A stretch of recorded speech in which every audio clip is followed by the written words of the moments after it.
유럽이 발칵 뒤집혔습니다. 일본 찬양 기사를 쏟아내던 프랑스의 패션 잡지가 일본을 버리고 한국을 선택했기 때문입니다. 심지어 잡지의 편집장은 바꾼 지 얼마 안 된 일본차 렉서스를 처분하고 제네시스를 구매했다고 하는데요. 일본의 장인 정신을 찬양하며 한국 문화를 줄곧 무시해왔던 그녀였기에 파리의 문화계와 일본 관계자들까지 경악을 금치 못했습니다. 편집장은 잡지 코멘트에 한국 열풍은 전 세계적인 흐름이다. 트렌드를 주도하는 것이 우리 잡지가 하는 일이라고 적어 독자들에게 큰 충격을 주었는데요. 도대체 무슨 일이 있었던 걸까요? 프랑스 최고급 패션계 인사가 일본을 버리고 한국을 선택한 진짜 이유. 지금 시작합니다. 저는 마리안 뒤퐁입니다. 보그 프랑스의 편집장으로 일하고 있어요. 파리의 샹젤리제 거리에 있는 보그 본사 편집장실에서 오늘도 하루를 시작했습니다. 창밖으로 보이는 파리의 아름다운 풍경을 바라보며 저는 항상 그래왔듯이 일본산 닭이 세트로 차를 우렸어요. 이 찻잔은 교토의 유명한 도예가가 만든 것이죠. 손에 닿는 질감이 정말 부드럽고 우아해요. 일본 장인들의 정교한 솜씨를 느낄 수 있습니다. 사실 이 찻잔에는 특별한 사연이 있어요. 20년 전 도쿄 출장에서 우연히 만난 할아버지 도예가가 직접 만들어주신 거예요. 그분이 말씀하시길 진정한 아름다움은 시간이 지나도 변하지 않는다고 하셨죠. 지금 생각해보니 정말 맞는 말이에요. 마리안 편집장님, 오늘 편집회의 준비가 되었습니다. 제 비서인 클레어가 들어왔어요. 저는 차를 한 모금 마시며 고개를 끄덕였습니다. 좋아요. 들어가죠. 회의실에는 젊은 에디터들이 모여 있었어요. 다들 열정적으로 이번 달 특집에 대해 논의하고 있었죠. 하지만 그들의 표정이 뭔가 달랐습니다. 평소보다 더 흥분되어 보였어요. 편집장님, 요즘 프랑스 젊은이들 사이에서 한국 문화가 정말 인기예요. K-팝, 한국 드라마, 한국 화장품까지요. 이번 특집으로 어떠실까요? 25살인 줄리가 제안했어요. 저는 찻잔을 내려놓으며 불편한 표정을 지었습니다. 왜 하필 한국일까요? 줄리, 잠깐만요. 한국 문화가 인기라고 하셨는데 그게 정말 보그의 격에 맞는 콘텐츠일까요? 회의실이 조용해졌어요. 모두가 저를 바라보고 있었죠. 줄리의 얼굴이 약간 굳어졌습니다. 일본은 오랜 역사를 가진 고급스러운 문화예요. 저 역시 평생 일본의 장인 정신과 미학을 존경해왔습니다. 하지만 한국은 어떤가요? 그저 일시적인 유행에 불과하죠. 저는 다시 찻잔을 들며 말을 이었습니다. 찻잔의 따뜻함이 손끝으로 전해졌어요. 일본의 다도, 이케바나, 기모노의 우아함. 이런 것들은 수백 년간 다듬어진 진정한 예술이에요. 한국처럼 갑자기 나타난 대중문화와는 격이 다르다고 생각해요. 줄리가 조심스럽게 말했어요. 그녀의 목소리에는 약간의 실망감이 섞여 있었죠. 하지만 편집장님, 실제로 파리 젊은이들이 한국 문화에 열광하고 있어요. 블랙핑크 콘서트 티켓은 매진되었고 한국 화장품 브랜드들이 세포라에서 베스트셀러거든요. 줄리, 유행과 진정한 문화는 다른 거예요. 저는 단호하게 말했습니다. 회의실의 분위기가 점점 무거워지고 있었어요. 일본 문화를 보세요. 소니의 워크맨, 도요타의 정밀함, 일본 장인들의 혼이 담긴 제품들. 이런 것들이 진정한 품격이죠. 한국은 그저 시끄러운 음악과 자극적인 드라마로 사람들의 관심을 끌고 있을 뿐이에요. 다른 에디터인 피에르가 입을 열었어요. 그는 평소보다 더 조심스러운 톤으로 말했습니다. 편집장님, 그렇다면 이번 특집은 어떤 방향으로 가시겠습니까? 일본 특집을 하죠. 교토의 전통 공예, 도쿄의 세련된 패션, 일본 디자이너들의 미니멀한 미학. 이런 것들이 보그 독자들에게 진정한 영감을 줄 수 있어요. 저는 제 렉서스 차 키를 만지작거리며 말했습니다. 이 차 키도 20년 넘게 사용해왔어요. 저 역시 일본 브랜드인 렉서스를 타고 다니죠. 독일 차나 프랑스 차 대신 말이에요. 왜냐하면 일본의 정교함과 완벽함을 믿기 때문입니다. 에디터들은 서로 눈빛을 주고받았어요. 뭔가 할 말이 있는 것 같았지만 감히 말하지 못하는 분위기였죠. 편집장님, 혹시 최근에 한국 제품을 직접 사용해 보신 적은 있으신가요? 젊은 에디터인 마틴이 용기를 내어 물었습니다. 저는 약간 당황했어요. 굳이 그럴 필요가 있을까요? 이미 일본 제품들로 충분히 만족하고 있는데요. 회의가 끝나고 저는 다시 편집장실로 돌아왔어요. 창밖을 바라보며 차를 마시는데 마음이 약간 불편했습니다. 요즘 젊은이들이 왜 그렇게 한국에 열광하는지 정말 이해가 안 돼요. 제 딸 샤를로트도 그런 것 같아요. 28살인 딸이 요즘 한국 드라마와 케이팝에 빠져 있어서 집에서 자주 말다툼을 하곤 하죠. 저는 딸이 좀 더 세련된 문화에 관심을 가졌으면 좋겠는데 말이에요. 일본 찻잔을 들여다보며 저는 생각했습니다. 이런 완벽한 곡선과 은은한 색채, 그리고 수십 년간 사용해도 변하지 않는 품질. 이것이 바로 진정한 문화의 힘이 아닐까요? 하지만 오늘 회의에서 본 젊은 에디터들의 반응이 계속 머릿속에 맴돌았어요. 그들의 눈빛에는 뭔가 다른 것이 있었습니다. 마치 제가 모르는 무언가를 알고 있는 것 같았죠. 저녁 시간이 되어서 집으로 가는 길, 렉서스 운전석에 앉아서도 계속 그 생각을 했어요. 정말 한국 문화가 그렇게 대단한 걸까요? 하지만 곧 고개를 저었습니다. 일본의 우아함과 정교함을 능가할 수 있는 문화가 어디 있겠어요? 집에 도착하니 딸 샤를로트가 거실에서 노트북을 보고 있었어요. 화면에서는 알록달록한 색깔의 뭔가가 빠르게 움직이고 있었죠. 가까이 가보니 한국 드라마 예고편이었습니다. 샤를로트, 뭘 보고 있니? 아, 엄마. 오징어 게임 시즌 3 예고편이 나왔어요. 정말 대박이에요. 딸의 목소리가 너무 흥분되어 있었어요. 저는 소파에 앉으며 한숨을 쉬었습니다. 오징어 게임? 그게 뭐니? 엄마, 진짜 모르세요? 전 세계가 다 아는 한국 드라마인데요. 넷플릭스에서 역대 최고 시청률을 기록했다고요. 샤를로트의 눈이 반짝반짝 빛나고 있었어요. 하지만 저는 고개를 저었습니다. 샤를로트, 너는 왜 그렇게 가벼운 대중문화에만 관심을 갖니? 좀 더 품격 있는 문화를 접해보면 어떨까? 가벼운 대중문화라고요? 딸의 표정이 순간 굳어졌습니다. 뭔가 잘못 말한 것 같았어요. 엄마, 한국 문화가 왜 가벼운 거예요? 오징어 게임은 사회 비판적 메시지가 담긴 진지한 작품이라고요. 그래도 결국 오락거리 아니니? 일본의 구로사와 아키라, 감독 같은 예술적 영화와는 다르지. 저는 평소 좋아하던 구로사와 감독을 예로 들었어요. 하지만 딸의 반응은 예상과 달랐습니다. 엄마는 정말 편견이 심하시네요. 한국 영화 기생충이 아카데미상을 받은 것도 모르시나요? 기생충? 솔직히 저는 그 영화에 대해 잘 몰랐어요. 하지만 인정하기 싫었습니다. 그건 예외적인 경우고 대부분의 한국 문화는 상업적이잖아. 아, 정말. 샤를로트가 노트북을 덮으며 일어났어요. 그러더니 갑자기 이런 말을 했습니다. 엄마, 내일 블랙핑크 파리 콘서트 가는 거 말씀드렸죠? 블랙핑크? 그게 뭐니? 한국 걸그룹이요. 세계적으로 유명한 케이팝 그룹이에요. 친구들이랑 같이 가기로 했어요. 저는 즉시 반대했습니다. 안 돼. 그런 시끄러운 콘서트에 가서 뭘 하니? 시끄러운 콘서트요? 엄마, 블랙핑크가 얼마나 대단한지 아세요?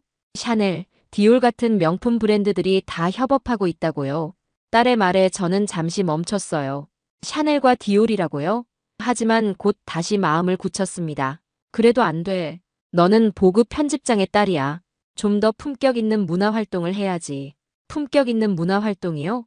샤를로트의 목소리가 점점 높아졌어요. 엄마가 말하는 품격 있는 문화가 뭔데요? 맨날 일본 것만 좋다고 하시면서 일본 문화는 수백 년의 역사와 전통이 있어. 차도 꽃꽂이도 모든 것이 세련되고 우아하지. 그럼 한국은 어때서요? 한국도 5,000년 역사를 가진 나라라고요. 저는 딸의 말에 당황했어요. 사실 한국의 역사에 대해서는 자세히 알지 못했거든요. 그건 다른 문제야. 중요한 건 지금 현재의 문화 수준이지. 현재의 문화 수준이요?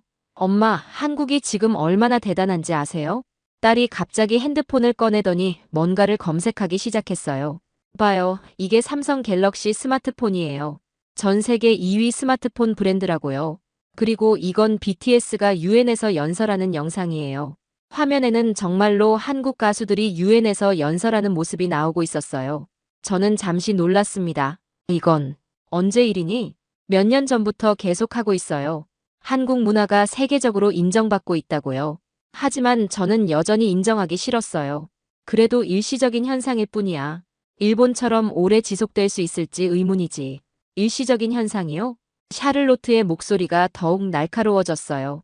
엄마, 한국 화장품 브랜드들이 프랑스에서 얼마나 인기인지 아세요? 제 친구들은 모두 한국 화장품을 써요. 한국 화장품? 저는 정말 몰랐어요. 저는 평생 일본 화장품이나 유럽 브랜드만 사용해왔거든요. 네, 세포라에 가보시면 한국 브랜드들이 베스트셀러예요. 그리고 한국 음식도 엄청 인기라고요. 한국 음식이 인기라고? 네, 불닭볶음면, 비비고 만두, 김치까지. 파리 젊은이들이 다 먹어요. 저는 점점 당황스러워졌어요. 정말 그런 일이 일어나고 있는 건가요? 샤를로트, 그런 자극적인 음식들이 정말 좋니? 일본 음식처럼 섬세하고 건강한 음식이 더 좋지 않을까? 엄마는 정말 편견 덩어리네요. 딸이 갑자기 소리를 질렀어요. 그러더니 방으로 향하면서 이렇게 말했습니다. 엄마는 한국에 대해 아무것도 모르시면서 왜 그렇게 비하하세요? 정말 이해할 수 없어요. 쾅! 방문이 3개 닫혔어요. 저는 혼자 거실에 남겨졌습니다. 잠시 후, 저는 딸의 방문 앞에 서 있었어요. 문틈으로 음악 소리가 들려왔습니다. 아마 한국 음악일 거예요. 그리고 벽에는 4명의 젊은 여성이 나온 포스터가 붙어 있었어요. 아마 블랙핑크일 거예요. 저는 그 포스터를 보며 한숨을 쉬었습니다. 제 딸이 왜 이런 것들에 빠져 있는 걸까요? 정말 이해할 수 없었어요. 하지만 동시에 약간의 궁금증도 생겼습니다. 정말 한국 문화가 딸이 말하는 것처럼 대단한 걸까요? 유엔에서 연설하는 가수들, 세계적인 명품 브랜드와 협업하는 그룹들, 이런 것들이 정말 존재하는 건가요? 저는 거실로 돌아가서 소파에 앉았어요. 그리고 딸이 보던 노트북을 열어보았습니다. 화면에는 여전히 오징어 게임 예고편이 멈춰 있었어요. 다음 날 토요일, 저는 딸과 함께 파리 16구에 있는 고급 대형마트인 몽주마켓에 장을 보러 갔어요. 어젯밤 다툼 이후로 우리는 서로 말을 별로 하지 않고 있었죠. 샤를로트, 오늘은 뭘 사야 할까? 글쎄요. 딸의 대답이 무척 차가웠어요. 여전히 어제 일로 기분이 상해 있는 것 같았습니다. 마트에 들어서자마자 저는 뭔가 이상한 것을 느꼈어요. 평소와 다른 분위기였습니다. 젊은 프랑스인들이 유독 많이 보였고 그들이 들고 있는 장바구니에는 낯선 제품들이 가득했어요. 엄마, 저는 국제식품 코너에 갈게요. 국제식품 코너? 왜? 친구들이랑 같이 요리해 볼 거 있어서요. 저는 딸을 따라 국제식품 코너로 갔어요. 그런데 정말 놀라운 광경이 펼쳐졌습니다. 한국 식품 코너 앞에 젊은 프랑스인들이 줄을 서 있었어요. 마치 인기 있는 빵집 앞에 선 것처럼 말이에요. 이게 뭐야? 저는 속으로 중얼거렸습니다. 그런데 더 놀라운 건 그들이 사고 있는 제품들이었어요. 아, 이거 불닭볶음면이네요. 20대로 보이는 프랑스 여성이 빨간 포장의 라면을 들고 흥미롭게 말했어요. 그 옆에 있던 남자친구도 똑같은 제품을 집어들었습니다. 말이, 이거 정말 매워. 유튜브에서 본 것처럼. 응, 챌린지 해보자. 저는 그들의 대화를 들으며 당황했어요. 챌린지라니 음식으로 게임을 하는 건가요? 샤를로트, 저 사람들이 사는 게 뭐니? 불닭볶음면이요. 한국의 매운 라면이에요.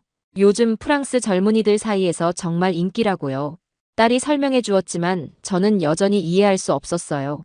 왜 프랑스 사람들이 그런 자극적인 음식을 좋아하는 걸까요? 그때 또 다른 그룹이 지나갔어요. 이번에는 30대 정도의 부부였습니다. 여보, 비비고 만두도 사자. 지난번에 먹어본 게 정말 맛있었잖아. 맞아. 그리고 김치도 사야겠어. 집에서 김치찌개 만들어 볼까? 저는 깜짝 놀랐어요. 프랑스 부부가 김치찌개를 만든다고요? 샤를로트, 정말 프랑스 사람들이 한국 음식을 이렇게 많이 먹어? 당연하죠. 엄마는 정말 모르시는구나. 딸의 말투가 약간 우습다는 듯 했어요. 저는 기분이 나빠졌습니다. 그런데 더 충격적인 광경이 기다리고 있었어요. 한국 화장품 코너에는 정말 많은 사람들이 몰려 있었습니다. 이게 그 유명한 스네일 크림인가? 응, 달팽이 추출물로 만든 거래. 피부가 정말 좋아진다고 해. 2명의 프랑스 여성이 한국 화장품을 보며 진지하게 상담하고 있었어요. 저는 들은 적도 없는 브랜드들이었습니다. 저기 실례합니다. 저는 용기를 내어 그 여성들에게 말을 걸었어요. 그 화장품 정말 좋은가요? 아, 네. 정말 대박이에요. 저는 이미 3개월째 쓰고 있는데 피부가 완전히 달라졌어요. 그 여성이 밝게 대답했어요. 그러더니 이렇게 덧붙였습니다. 한국 화장품은 정말 혁신적이에요. 성분도 좋고 가격도 합리적이고요. 저는 아무 말도 할 수 없었어요. 제가 평생 사용해온 프랑스나 일본 화장품이 아닌 한국 화장품을 칭찬하는 프랑스 여성을 보고 있으니 정말 혼란스러웠습니다. 샤를로트, 너도 한국 화장품을 써? 네, 물론이죠. 쿠션 팩트는 한국이 원조라고요. 그리고 비비크림도요. 딸이 당연하다는 듯이 대답했어요. 우리는 계속 장을 보며 마트를 돌아다녔어요. 그런데 갈 때마다 한국 제품들을 사는 사람들을 보게 되었습니다. 냉동식품 코너에서는 한국식 만두와 떡을 사는 사람들이 있었고 음료 코너에서는 한국 음료를 사는 사람들이 있었어요. 엄마, 저기 보세요. 딸이 어떤 코너를 가리켰어요. 그곳에는 한국 즉석 식품들이 진열되어 있었습니다. 와, 엄청 많네. 저는 놀라서 중얼거렸어요. 정말 다양한 한국 제품들이 있었습니다. 그때 한 무리의 젊은이들이 지나갔어요. 그들의 장바구니에는 한국 제품들로 가득했습니다. 야, 오늘 밤에 한국 음식 파티하는 거 맞지? 응. 불닭볶음면 챌린지하고 치킨 시키고 한국 맥주도 마시자. 대박, 재밌겠다. 저는 그들의 대화를 들으며 점점 불편해졌어요. 샤를로트, 세련된 파리지앵들이 어떻게 저런 자극적인 한국 음식을 좋아할 수 있는지 모르겠어. 엄마, 왜 자극적이라고 하세요? 한국 음식도 충분히 맛있고 건강해요. 하지만 프랑스 요리나 일본 요리처럼 섬세하지는 않잖아. 엄마는 정말 편견이 심하시네요. 딸이 한숨을 쉬며 말했어요. 한국 음식도 정말 다양하고 맛있어요. 그리고 건강에도 좋고요. 저는 딸의 말에 반박하고 싶었지만 주변의 광경이 너무 충격적이어서 말이 나오지 않았어요. 계산대에서 줄을 서는데 앞에 가족이 한국 제품들로 가득한 장바구니를 들고 있었어요. 얘들아, 오늘 저녁에 김치찌개 해줄게. 아빠가 아이들에게 말했어요. 와, 아빠 김치찌개 진짜 맛있어. 아이들이 기뻐하며 대답했습니다. 저는 정말 놀랐어요. 프랑스 가족이 김치찌개를 해먹는다니요. 마트를 나오는 길에 저는 계속 생각했어요. 정말 한국 문화가 이렇게 프랑스에 깊숙이 들어와 있는 건가요? 엄마, 이제 좀 이해하시겠어요? 한국 문화가 왜 인기인지요? 딸이 조심스럽게 물었어요. 하지만 저는 여전히 인정하기 싫었습니다. 글쎄, 일시적인 유행일 수도 있잖아. 엄마는 정말. 딸이 고개를 저으며 말꼬리를 흐렸어요. 집으로 가는 차 안에서 저는 계속 생각했어요. 오늘 본 광경들이 계속 머릿속에 맴돌았습니다. 집에 돌아온 저는 마음이 복잡했어요. 마트에서 본 광경들이 계속 머릿속을 맴돌았습니다. 정말 한국 문화가 그렇게 인기인 걸까요? 딸은 자기 방으로 들어가 버렸고 저는 혼자 거실에 앉아 있었어요. 뭔가 마음을 정리하고 싶어서 2층 다락방으로 올라갔습니다. 다락방에는 제가 젊었을 때 사용했던 물건들이 보관되어 있었어요. 오랜만에 올라온 이곳에서 저는 추억 속 보물들을 발견했습니다. 아, 이게 여기 있었구나. 먼지가 쌓인 상자를 열어보니 제가 20대에 사용했던 소니 워크맨이 나왔어요. 노란색 플라스틱 케이스에 검은 헤드폰이 달린 그 작은 기계를 보니 갑자기 그때가 떠올랐습니다. 1980년대 말, 저는 패션 잡지 신입 기자였어요. 그때 이 워크맨으로 얼마나 많은 음악을 들었는지 몰라요. 지하철에서, 공원에서, 카페에서 어디든 가지고 다니며 들었죠. 정말 혁신적이었는데 저는 워크맨을 손에 들고 중얼거렸어요. 그때만 해도 이런 휴대용 음악기기는 정말 신기한 것이었거든요. 상자를 더 뒤져보니 또 다른 추억의 물건이 나왔어요. 캐논 디지털 카메라였습니다. 우와, 이것도 있네. 2000년대 초에 사용했던 그 카메라를 보니 정말 감회가 새로웠어요. 그때는 디지털 카메라를 가진 사람이 별로 없었죠. 정말 최첨단 기술이었어요. 카메라를 들어보니 묵직한 무게감이 느껴졌어요. 물론 지금은 작동하지 않지만 그때는 이 작은 화면만으로도 정말 신기했거든요. 그 시절엔 일본 제품들이 정말 최고였지. 저는 두 제품을 번갈아 보며 말했어요. 소니의 워크맨, 캐논의 디지털 카메라. 그 시절 전자제품의 혁신은 대부분 일본에서 나왔죠. 소니, 파나소닉, 도시바, 샤프, 캐논, 니콘. 이런 회사들이 세계를 지배했던 시절이었어요. 그때는 정말 일본이 기술의 최첨단이었습니다. 저는 워크맨의 재생 버튼을 눌러보았어요. 당연히 작동하지 않았지만 그 촉감만으로도 충분히 추억이 되살아났습니다. 그때 갑자기 현재로 돌아왔어요. 지금 젊은이들은 스마트폰으로 음악을 듣고 사진도 찍죠. 그런데 그 스마트폰 중에서 가장 인기 있는 게 뭔가요? 아이폰과 갤럭시? 갤럭시는 삼성 제품이니까 한국 제품이겠네요. 어제 딸이 말했던 것이 맞나 봐요. 저는 다시 상자를 뒤져보았어요. 그러다가 또 다른 물건을 발견했습니다. 이건 뭐였지? 작은 mp3 플레이어였어요. 소니 제품이었습니다. 워크맨 이후에 샀던 것 같아요. 그때는 mp3 플레이어가 정말 혁신적이었어요. 수십 곡을 작은 기계 하나에 담을 수 있다니 정말 놀라운 기술이었죠. 하지만 지금은 어떤가요? 사람들이 mp3 플레이어를 많이 사용하나요? 대부분 스마트폰으로 음악을 듣죠. 그리고 그 스마트폰 중에서도 한국 제품들이 꽤 좋다고 들었어요. 특히 삼성 갤럭시 시리즈 말이에요. 설마. 저는 갑자기 이상한 생각이 들었어요. 혹시 지금은 한국이 그 시절의 일본처럼 기술 혁신을 이끌고 있는 건 아닐까요? 아니에요. 그럴 리가 없어요. 일본의 장인 정신과 완벽함을 한국이 따라할 수는 없을 거예요. 저는 다시 워크맨을 들여다보았어요. 정말 정교하게 만들어진 제품이에요. 일본 장인들의 혼이 담겨 있죠. 그런데 문득 이런 생각이 들었어요. 지금 젊은이들에게 이 워크맨을 보여주면 뭐라고 할까요? 아마 구식이라고 할 거예요. 시대가 변했나? 저는 중얼거렸어요. 그때는 정말 일본이 최고였는데 지금은 어떨까요? 저는 렉서스 차량 열쇠를 만지작거렸어요. 제가 20년 넘게 일본 차만 타온 이유는 간단했습니다. 믿을 수 있으니까요. 첫 번째 차도 도요타였어요. 1990년대에 샀던 그 차는 정말 믿을만했어요. 고장도 거의 나지 않았고 연비도 좋았죠. 그래서 지금도 렉서스를 타고 있는 거예요. 일본 차의 품질은 정말 최고야. 저는 차 키를 바라보며 말했어요. 렉서스의 부드러운 승차감과 조용한 엔진 소리, 그리고 완벽한 마감. 이런 것들이 바로 일본 장인 정신의 결과죠. 하지만 요즘에는 어떤 차들이 인기일까요? 딸이 얼마 전에 친구의 차를 봤다고 했는데 한국 차였다고 했어요. 현대차 아이오닉이라고 했나요? 한국 차가 정말 좋아졌을까? 저는 의구심을 가졌어요. 아무리 그래도 일본 차의 품질을 따라잡을 수는 없을 거예요. 그때 아래층에서 딸의 목소리가 들렸어요. 엄마, 어디 계세요? 다락방에 있어. 저는 대답하며 물건들을 다시 상자에 넣었어요. 하지만 워크맨과 캐논 카메라는 가지고 내려가기로 했습니다. 딸이 다락방으로 올라왔어요. 엄마, 뭘 하고 계셨어요? 옛날 물건들을 보고 있었어. 저는 워크맨을 딸에게 보여주었어요. 이거 봐. 엄마가 젊었을 때 사용했던 소니 워크맨이야. 딸이 워크맨을 신기하게 바라보았어요. 우와, 정말 옛날 거네요. 이걸로 어떻게 음악을 들었어요? 카세트 테이프를 넣고 들었지. 그때는 이게 정말 혁신적이었어. 신기하다. 지금은 스마트폰으로 다 되는데. 딸의 말에 저는 또 한 번 시대의 변화를 느꼈어요. 샤를로트, 너는 어떤 스마트폰을 써? 갤럭시요. 삼성 갤럭시 최신 모델이에요. 갤럭시가 좋아? 네, 카메라도 좋고 배터리도 오래 가요.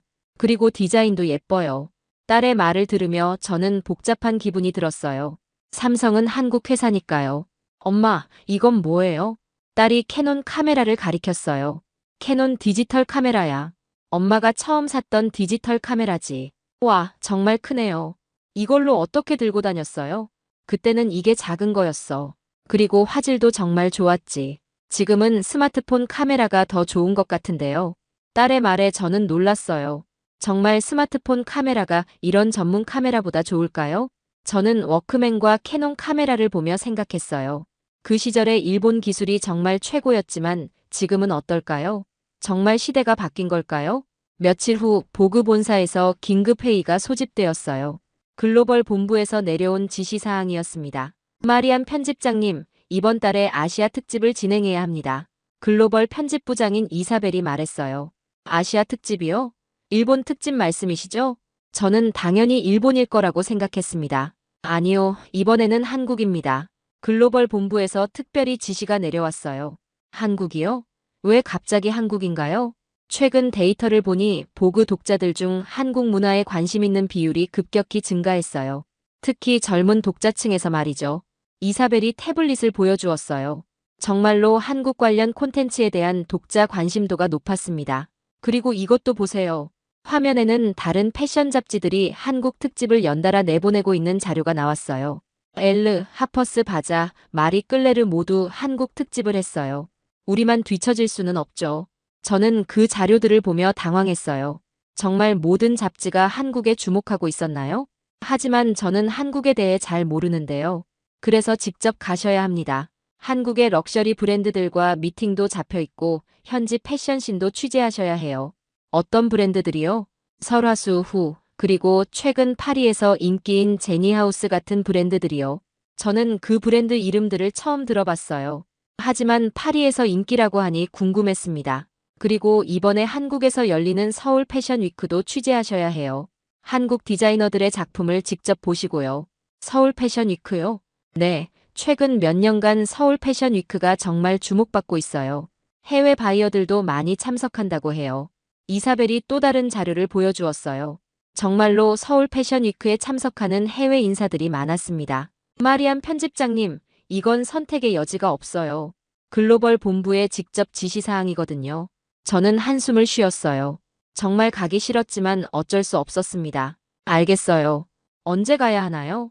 이번 주 금요일 출발이에요. 3박 4일 일정으로요. 집에 돌아가서 딸에게 이 소식을 전했어요. 엄마, 한국에 출장 가신다고요? 샤를로트의 눈이 갑자기 반짝였어요. 그래, 어쩔 수 없이 가야 해. 어쩔 수 없이요?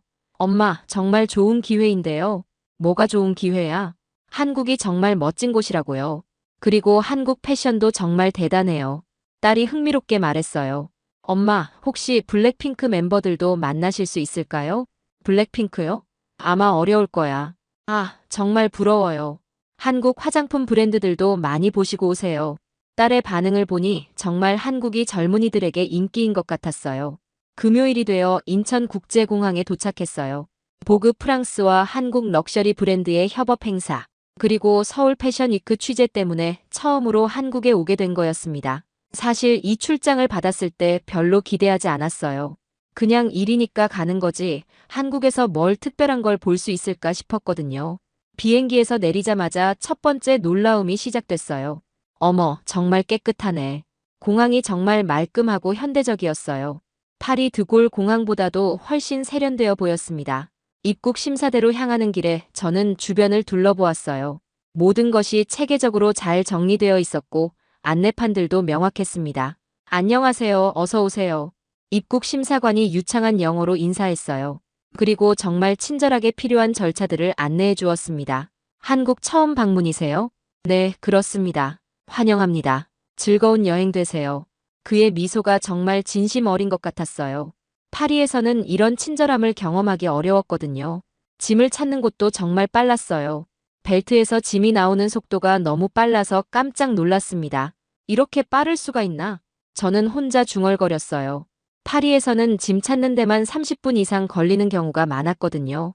공항 밖으로 나오니 제 이름이 적힌 팻말을 든 기사님이 기다리고 있었어요. 마리안 뒤퐁님이시죠? 안녕하세요. 네, 맞습니다. 호텔까지 모셔다 드리겠습니다. 기사님이 제 짐을 받아들고 주차장으로 안내했어요.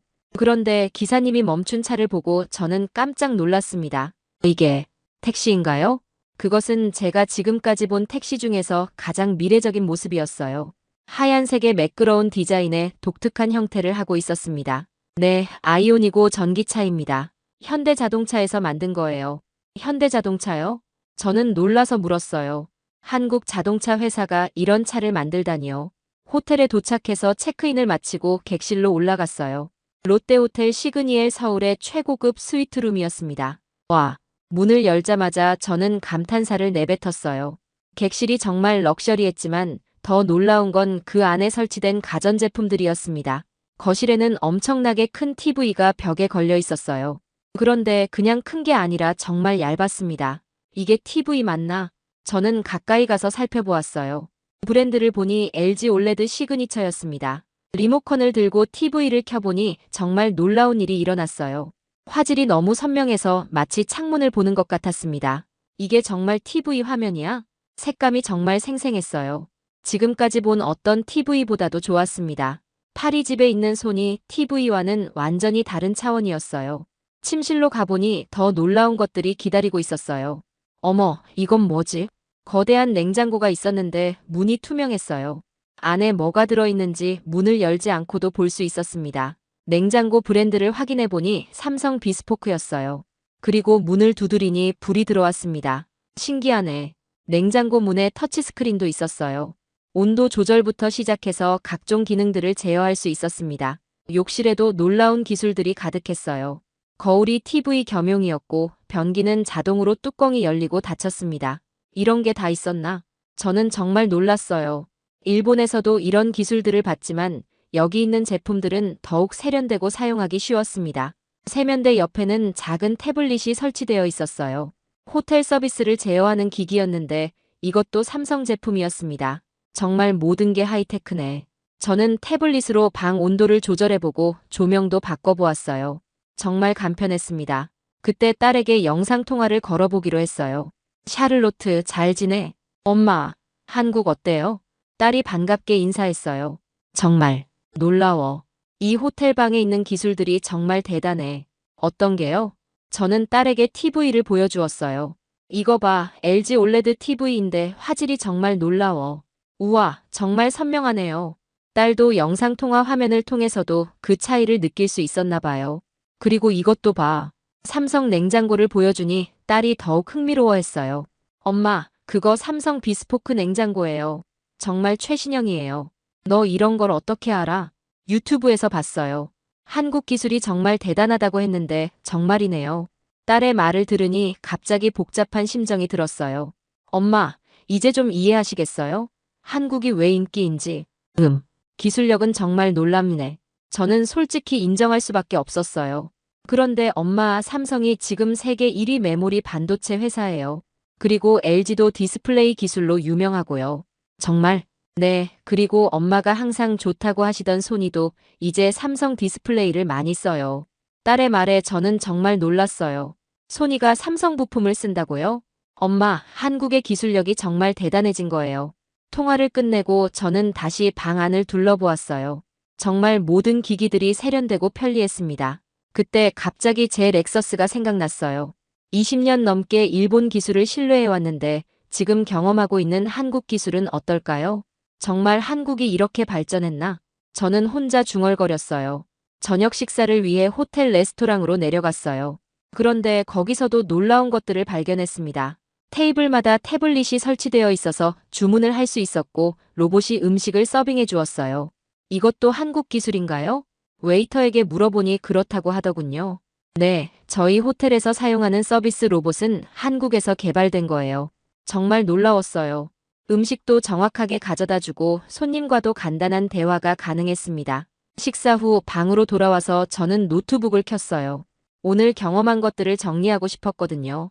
그런데 인터넷 속도가 너무 빨라서 또 놀랐어요. 이렇게 빠를 수가 있나?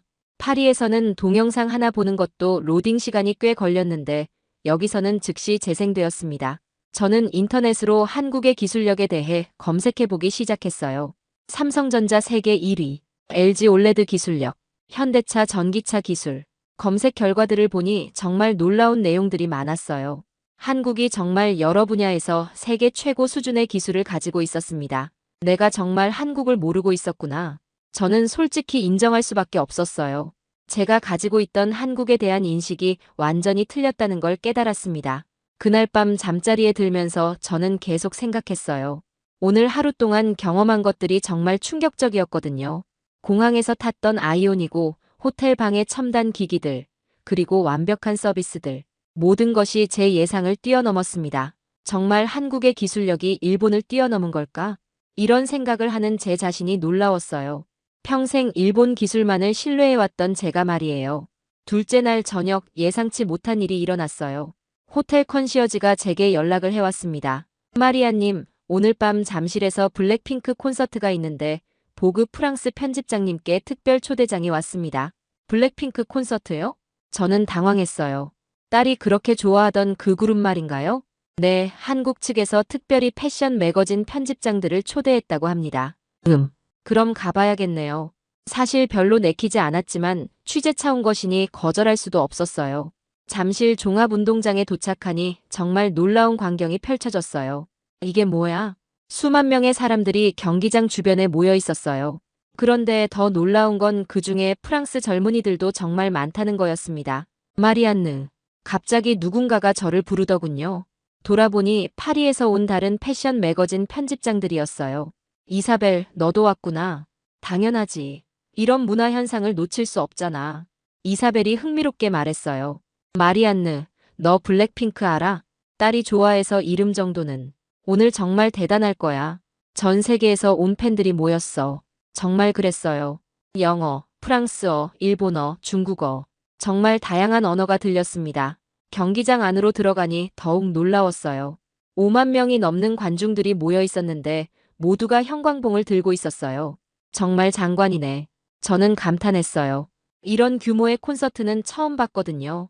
VIP석에 앉아서 주변을 둘러보니 정말 다양한 국적의 사람들이 있었어요. 그리고 모두가 정말 흥미로워하고 있었습니다.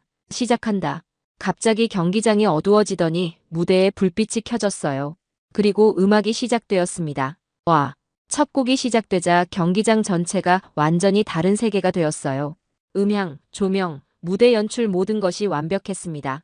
그리고 블랙핑크 멤버들이 등장했어요. 저게 블랙핑크구나. 4명의 젊은 여성이 무대에 나타났는데 정말 카리스마가 넘쳤어요. 그들의 의상도 정말 세련되었습니다. 저거 샤넬 아니야? 제 옆에 앉은 이사벨이 말했어요. 맞는 것 같아. 정말 고급스럽네. 음악이 진행되면서 저는 점점 빠져들었어요. 노래도 좋았지만 무엇보다 퍼포먼스가 정말 완벽했습니다. 이게 정말 케이팝이야? 저는 혼자 중얼거렸어요. 제가 생각했던 시끄러운 음악과는 완전히 달랐습니다. 춤도 정말 정교했어요. 4명이 완벽하게 호흡을 맞춰서 추는 모습이 마치 예술 작품을 보는 것 같았습니다. 그리고 관중들의 반응도 놀라웠어요. 모든 사람이 하나가 되어서 함께 노래하고 있었습니다. 둠디리둠디리 둠둠. 옆에 있던 프랑스 젊은이들도 한국어로 따라 부르고 있었어요. 저 사람들이 한국어를 아나? 정말 신기했어요. 한국어를 전혀 모를 것 같은 프랑스인들이 완벽하게 가사를 따라 부르고 있었습니다. 중간중간 멤버들이 프랑스어로 인사를 하기도 했어요. 본주르 파리.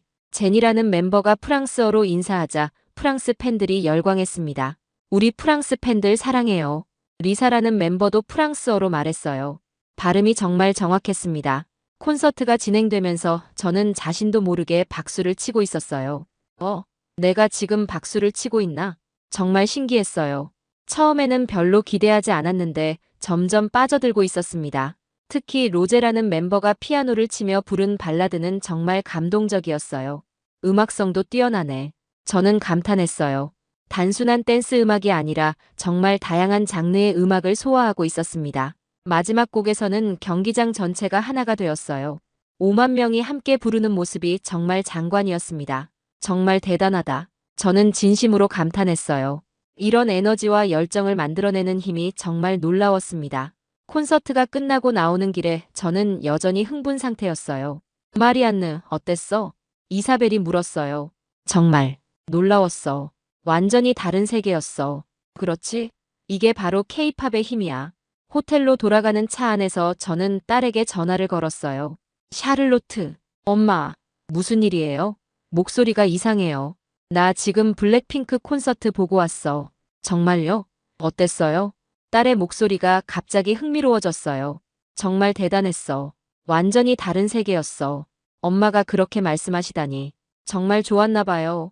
응, 정말 좋았어. 내가 왜 그렇게 좋아하는지 이제 알 것 같아.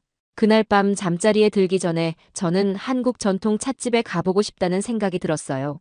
케이팝도 좋았지만 한국의 전통 문화도 궁금해졌거든요. 다음 날 오후 인사동에 있는 전통 찻집을 방문했어요. 어서 오세요. 한복을 입은 직원이 정중하게 인사했어요. 찻집 내부는 정말 고즈넉하고 아름다웠습니다. 전통차를 추천해 드릴까요? 네, 부탁드려요. 저는 한옥 스타일의 방에 앉아서 차를 기다렸어요. 창밖으로는 아름다운 정원이 보였습니다. 이건 오미자차이고 이건 대추차예요. 직원이 여러 종류의 차를 가져왔어요. 그리고 한국 전통 떡도 함께 주었습니다. 첫 모금을 마시는 순간 정말 놀랐어요. 정말 맛있네요. 일본 차와는 완전히 다른 맛이었지만 정말 깊고 풍부한 맛이었어요. 한국 전통차는 몸에도 정말 좋아요. 직원이 설명해 주었어요. 각 차의 효능과 역사에 대해서도 자세히 알려주었습니다. 떡도 정말 맛있었어요. 부드럽고 달콤한 맛이 차와 정말 잘 어울렸습니다. 한국 전통 문화도 정말 아름답네요. 저는 진심으로 감탄했어요. 어제 본 케이팝의 현대적인 매력과는 또 다른 우아함이 있었습니다. 찻집에서 나오면서 저는 생각했어요. 내가 정말 한국을 너무 몰랐구나. 케이팝이든 전통 문화든 한국은 정말 매력적인 나라였어요. 그리고 그 매력이 결코 가벼운 것이 아니라는 걸 깨달았습니다. 그날 저녁 호텔방에서 저는 눈시울을 적시며 생각했어요. 제가 얼마나 편견을 가지고 있었는지를 말이에요. 파리로 돌아온 저는 완전히 다른 사람이 되어 있었어요. 3박 4일의 한국 여행이 제 인생을 바꿔놓았거든요. 공항에서 딸 샤를로트가 마중 나왔어요. 엄마, 어떠셨어요? 샤를로트야. 저는 딸을 꽉 안아주었어요. 엄마가 정말 미안해. 한국에 대해 너무 편견을 가지고 있었어. 엄마, 딸이 놀란 표정으로 저를 바라봤어요. 정말 한국이 대단한 나라더라. 내가 맞았어. 집으로 가는 차 안에서 저는 딸에게 한국에서의 경험들을 모두 이야기해 주었어요. 정말 블랙핑크 콘서트를 보셨다고요? 응, 정말 놀라웠어. 완전히 다른 세계였어. 엄마가 그렇게 말씀하시다니. 정말 신기해요. 그리고 한국 전통 찻집도 가봤는데 정말 아름다웠어. 딸의 얼굴에 환한 미소가 퍼졌어요. 엄마, 이제 한국 문화를 이해해 주시는 거예요? 응, 정말 미안했어. 내가 너무 무지했구나. 집에 도착해서 저는 딸과 함께 소파에 앉았어요. 샤를로트, 엄마가 한국에서 사온 선물이 있어. 저는 가방에서 한국 화장품과 전통차를 꺼냈어요. 우와, 이거 정말 유명한 브랜드예요. 딸이 정말 기뻐했어요. 그리고 이것도. 저는 블랙핑크 콘서트 기념품도 주었어요. 엄마가 이런 걸 사오시다니. 정말 변하셨네요. 우리는 함께 웃었어요. 정말 오랜만에 딸과 이렇게 화목한 시간을 보냈습니다. 다음 주 월요일, 저는 보그 편집부로 출근했어요. 그리고 특별 회의를 소집했습니다. 여러분, 한국 특집을 진행하겠어요. 젊은 에디터들이 깜짝 놀랐어요. 편집장님, 정말요? 줄리가 믿을 수 없다는 표정으로 물었어요. 네, 정말이에요. 그리고 이번에는 정말 제대로 된 특집을 만들 거예요. 저는 한국에서 찍은 사진들을 보여주었어요. 블랙핑크 콘서트도 가보셨다고요?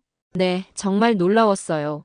한국의 현대 문화와 전통 문화, 그리고 기술력까지 모든 것이 인상적이었어요. 에디터들이 정말 신기해했어요. 편집장님이 이렇게 말씀하시다니. 제가 편견을 가지고 있었어요. 한국은 정말 대단한 나라더라고요. 우리는 한국 특집 기획에 본격적으로 들어갔어요. K-팝, 한국 패션, 뷰티, 기술, 전통 문화까지 모든 것을 포함한 특집이었습니다. 저는 직접 글을 쓰기 시작했어요. 한국, 새로운 문화 강국의 탄생. 제목부터 정말 진심이 담겨 있었어요.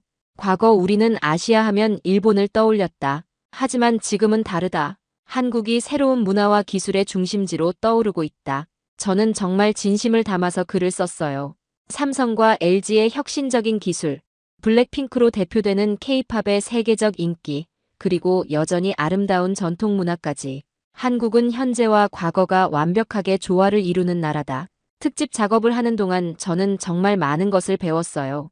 한국에 대해 더 깊이 알게 될수록 더욱 놀라웠습니다. 한 달 후 한국 특집이 발행되었어요. 반응이 정말 뜨거웠습니다. 편집장님, 이번 특집 정말 대박이에요. 줄리가 흥미롭게 말했어요. 독자 반응이 역대 최고래요. 정말 기뻤어요. 제가 진심으로 쓴 글이 독자들에게 전달된 것 같았습니다. 그런데 정말 큰 변화는 따로 있었어요. 어느 날 저는 중요한 결정을 내렸습니다. 딸아, 엄마가 차를 바꾸려고 해. 차를 바꾸신다고요? 렉서스 말고요? 딸이 놀라서 물었어요. 응, 한국에서 아이오니고를 타봤는데 정말 좋더라. 정말요? 엄마가 한국 차를 사신다고요? 그래, 그리고 제네시스도 보러 갈 거야. 다음 주말, 저는 딸과 함께 파리에 있는 현대차 전시장에 갔어요. 어서 오세요. 직원이 친절하게 맞아주었어요. 제네시스 G80 전기차를 보고 싶어요. 좋은 선택이십니다. 이쪽으로 오세요. 전시장에서 본 제네시스 G80 전기차는 정말 아름다웠어요. 정말 세련되네요. 외관 디자인이 정말 우아했어요. 제 렉서스와는 완전히 다른 매력이었습니다. 시승해 보시겠어요? 네, 꼭 해보고 싶어요. 시승을 해보니 정말 놀라웠어요. 한국에서 탔던 아이오니고보다도 더 좋았습니다. 승차감이 정말 부드럽네요. 네, 그리고 이것도 보세요. 직원이 각종 첨단 기능들을 보여주었어요. 자율주행, 음성인식, 각종 안전장치들. 정말 놀라웠습니다. 엄마, 정말 사실 거예요? 딸이 신기해하며 물었어요. 응, 정말 마음에 들어. 그날 저는 제네시스 G80 전기차를 주문했어요. 20년 넘게 타던 렉서스와 작별하는 순간이었습니다. 한 달 후 새 차가 왔어요. 정말 아름다웠습니다. 엄마, 정말 멋있어요. 딸이 정말 기뻐했어요. 우리 첫 드라이브는 어디로 갈까? 한국 음식점 어때요? 좋은 생각이야. 우리는 파리에 있는 한국 음식점으로 갔어요. 그리고 딸이 그렇게 좋아하던 불닭볶음면을 함께 먹었습니다. 엄마, 맵지 않으세요? 처음엔 맵더니 점점 괜찮아지네. 중독성이 있어. 저는 웃으며 말했어요. 정말로 불닭볶음면이 맛있었습니다. 엄마가 불닭볶음면을 드시다니. 정말 많이 변하셨어요. 응, 엄마가 정말 편견이 많았구나 싶어. 우리는 함께 웃으며 식사를 마쳤어요. 식당을 나오면서 저는 제네시스 G80을 바라보았어요. 정말 아름다운 차였습니다. 엄마, 이제 정말 한국을 좋아하시는 거예요? 응, 정말 대단한 나라야. 현대적이면서도 전통을 잘 보존하고 있고 기술력도 뛰어나고. 그럼 이제 일본보다 한국이 더 좋으세요? 딸이 장난스럽게 물었어요. 둘 다 각각의 매력이 있어. 하지만 지금은 한국이 더 역동적이고 혁신적인 것 같아. 집으로 가는 길에 저는 생각했어요. 정말 많은 것이 변했습니다. 한국에 대한 제 인식, 딸과의 관계, 그리고 제 자신까지 모든 것이 달라졌어요. 집에 도착해서 딸과 함께 소파에 앉았을 때 딸이 이런 말을 했어요. 엄마, 감사해요. 뭐가? 제 취향을 인정해 주시고 이해하려고 노력해 주셔서요. 엄마가 더 고마워. 내가 계속 한국 문화를 소개해줘서 결국 엄마도 알게 됐잖아. 우리는 서로를 꽉 안아주었어요. 그날 밤 저는 일기를 썼어요. 오늘 정말 많은 것을 깨달았다. 편견이라는 것이 얼마나 무서운지, 그리고 열린 마음이 얼마나 중요한지를 말이다. 한국은 정말 놀라운 나라였고, 우리 딸은 정말 지혜로운 아이였다. 몇 주 후, 보그 프랑스 한국 특집이 정말 큰 화제가 되었어요. 다른 유럽 매거진들도 벤치마킹하기 시작했습니다. 편집장님, 정말 대성공이에요. 직원들이 정말 기뻐했어요. 이제 한국 브랜드들과의 콜라보레이션 요청도 정말 많이 와요. 정말 뿌듯했어요. 제가 진심으로 쓴 기사가 이런 결과를 만들어낸 것이 말이에요. 어느 날 저녁 딸과 함께 제네시스를 타고 드라이브를 하다가 딸이 이런 말을 했어요. 엄마, 이제 정말 완전히 달라지셨네요. 뭐가? 한국 특집도 쓰시고, 한국 차도 타시고, 한국 음식도 드시고. 그러게, 엄마도 신기해. 그런데 엄마, 일본은 어떻게 생각하세요? 일본도 여전히 좋아해. 다만 이제는 한국도 똑같이 존중하게 된 거지. 그럼 앞으로는 아시아 하면 일본과 한국 둘 다 생각하시는 거예요? 응.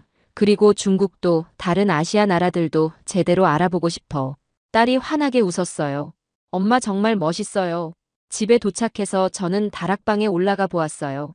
예전에 봤던 소니 워크맨과 캐논 카메라가 여전히 있었습니다.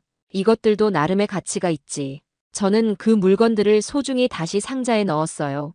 과거를 부정하는 것이 아니라 현재를 받아들이는 것이었거든요. 창밖을 보니 제 제네시스 G80이 보였어요. 정말 아름다운 차였습니다. 정말 많은 것이 변했구나. 저는 혼자 중얼거렸어요. 그날 밤 잠자리에 들면서 저는 정말 행복했어요. 딸과의 관계도 좋아졌고 새로운 문화도 알게 되었고 무엇보다 제 자신이 더 열린 사람이 된 것 같았거든요. 한국, 정말 고마운 나라야. 저는 미소를 지으며 잠에 들었어요. 며칠 후 저는 보그 프랑스 차기 특집을 기획하고 있었어요. 이번에는 아시아 전체 특집을 해볼까? 좋은 생각이에요, 편집장님. 줄리가 흥이롭게 대답했어요. 한국, 일본, 중국, 태국까지 포함해서 아시아의 다양한 매력을 소개하는 거예요. 정말 멋있을 것 같아요. 이제 저는 더 이상 편견을 가지지 않기로 했어요. 모든 문화를 열린 마음으로 받아들이기로 말이에요. 그리고 그 시작이 바로 한국이었습니다. 제 딸이 사랑하는 그 나라가 저를 완전히 바꿔놓았거든요.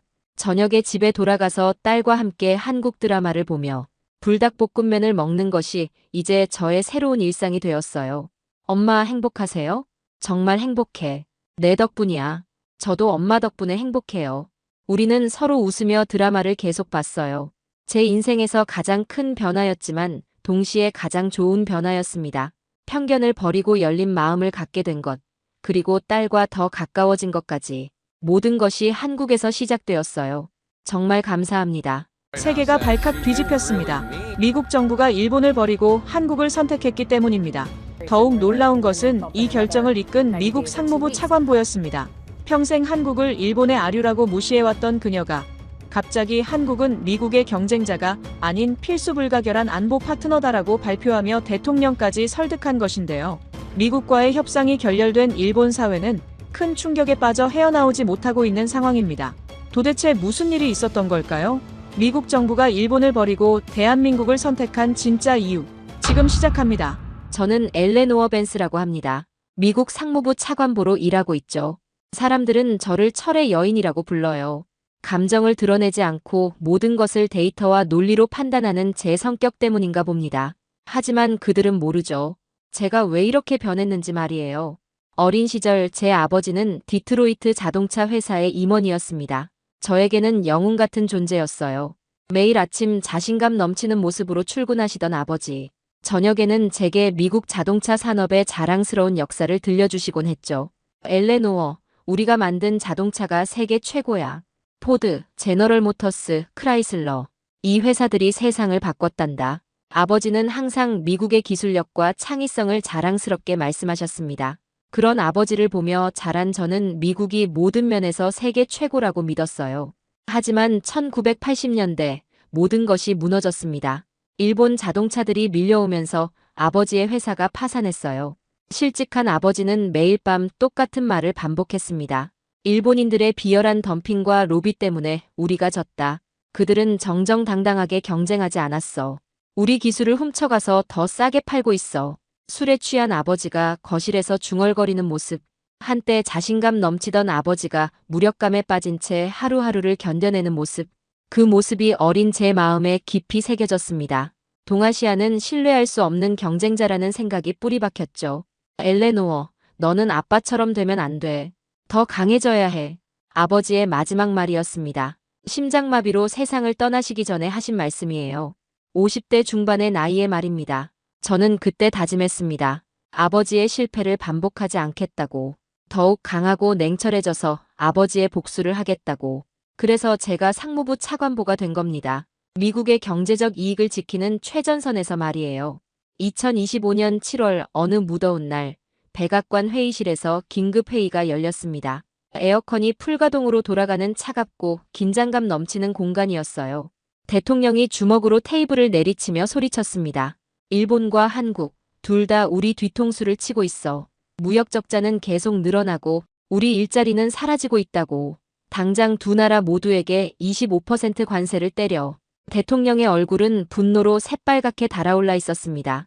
참모들은 숨죽인 채 그의 폭발을 지켜봤어요. 저는 속으로 무릎을 쳤습니다. 드디어 때가 왔구나 하고 말이에요. 저는 목에 걸고 있던 아버지의 로켓 펜던트를 만지작거리며 차갑게 동의했습니다. 옳은 결정입니다, 카카. 일본과 한국은 똑같은 약탈자일 뿐입니다. 우리의 기술과 시장을 이용해서 성장한 후 배신하는 전형적인 패턴이죠. 그때 한 젊은 분석가가 조심스럽게 입을 열었습니다. 그의 손에는 두꺼운 보고서가 들려 있었어요. 하지만 차관보님, 한국의 경우는 다릅니다. 최근 미 해군 칠함대에서 긴급 보고가. 저는 그의 말을 자르며 쏘아붙였어요.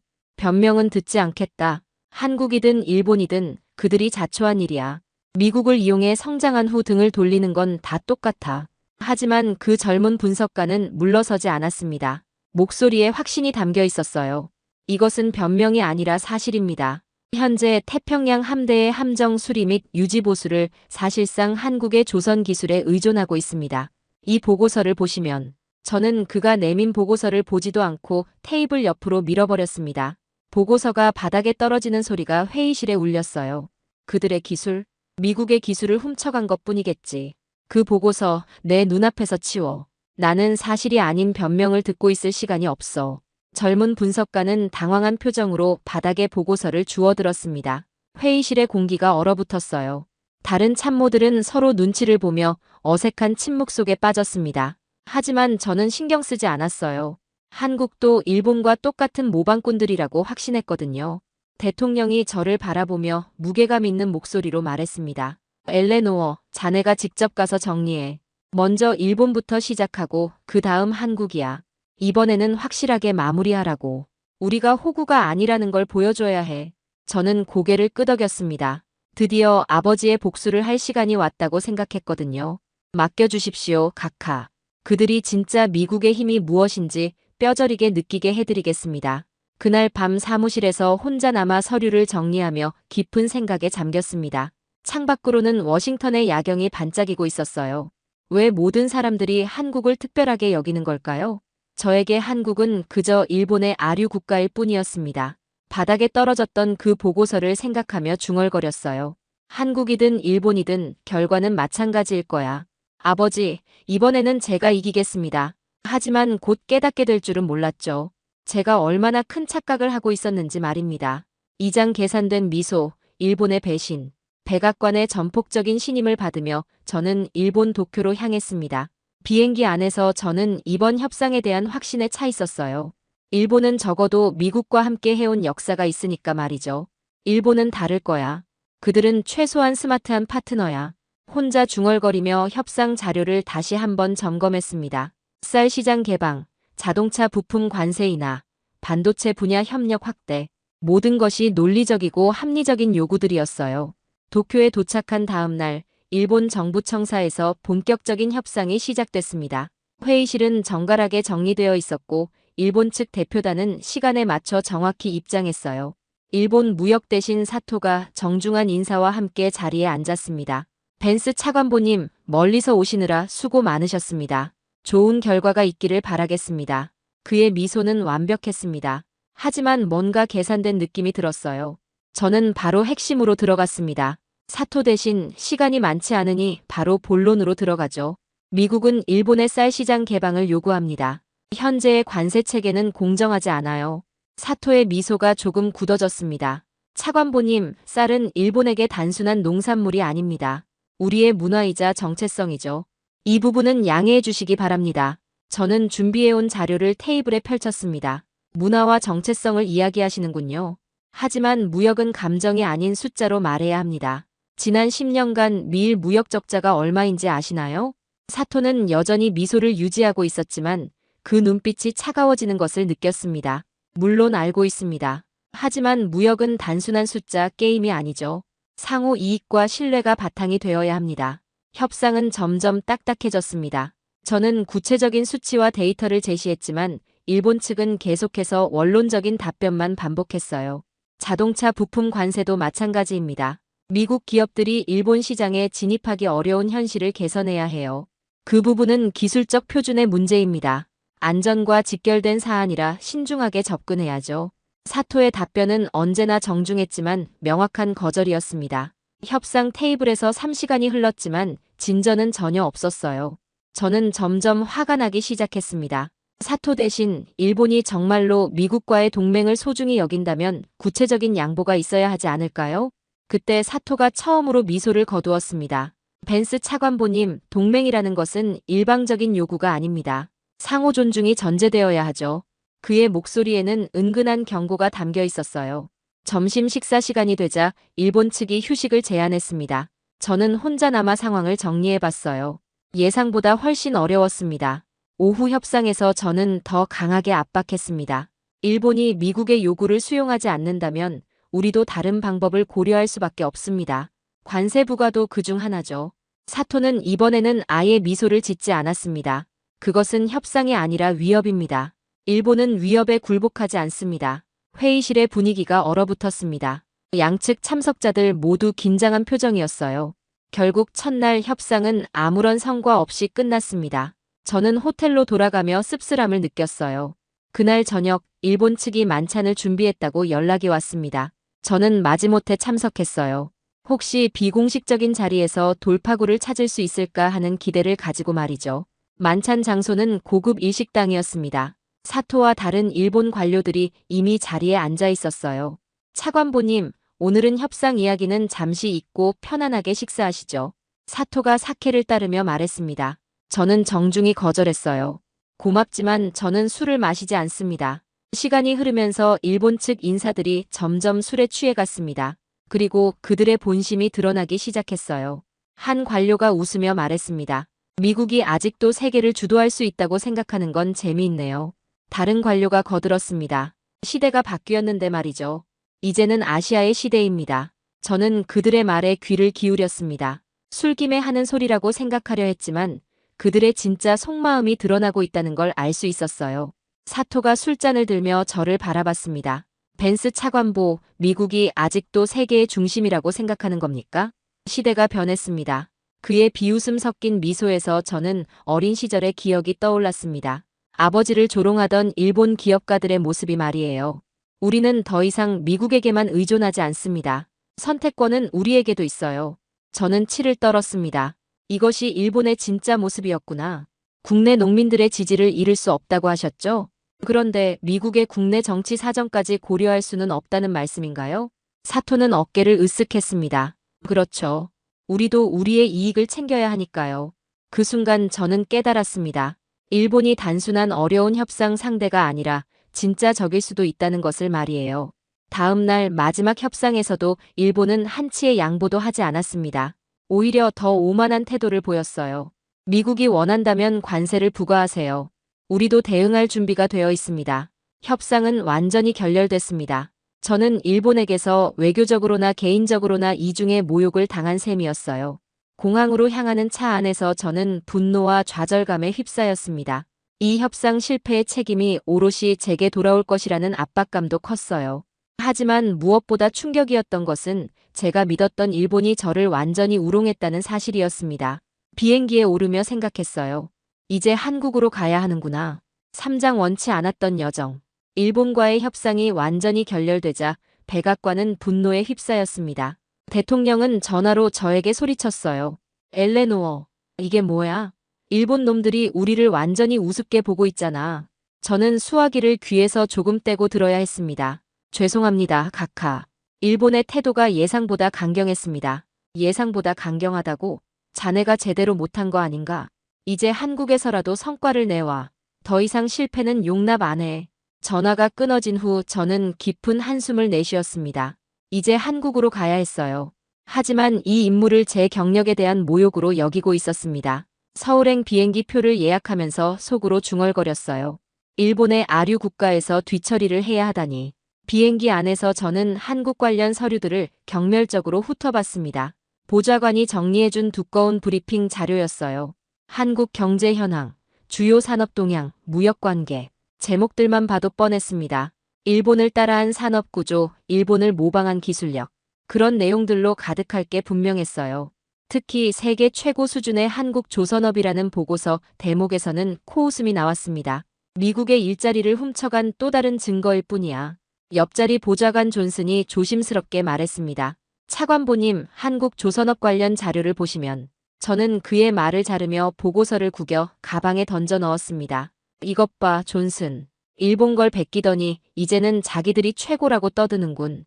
이 오만한 카피캣들에게 현실을 가르쳐줘야지. 존슨은 더 이상 말하지 않았습니다. 저의 심기가 몹시 불편하다는 걸 알았겠죠. 저는 창밖을 내다보며 생각했습니다. 일본에서 당한 굴욕을 한국에서 만회해야 했어요. 이번에는 절대 실패할 수 없었습니다. 한국 놈들은 일본보다 약할 거야. 확실히 굴복시켜서 워싱턴의 성과를 가져가자. 비행기가 인천공항에 착륙했을 때 저는 이미 작전을 세워놓고 있었습니다. 강압적으로 나가서 빠른 시간 안에 결론을 내는 것이었어요. 공항에서 한국 외교부 직원들이 저를 마중 나왔습니다. 정중한 인사와 함께 차량으로 안내했어요. 벤스 차관보님, 한국에 오신 것을 환영합니다. 김재혁 장관님께서 내일 뵙기를 고대하고 계십니다. 저는 건성으로 대답했습니다. 그래요.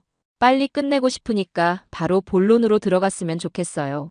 서울 시내로 향하는 차 안에서 저는 한국에 대한 선입견을 더욱 굳혔습니다. 거리의 간판들, 건물들, 모든 것이 일본을 흉내낸 것처럼 보였어요. 역시 일본의 아류답네. 똑같잖아. 호텔에 도착해서 체크인을 하는 동안에도 저는 불쾌감을 감추지 않았습니다.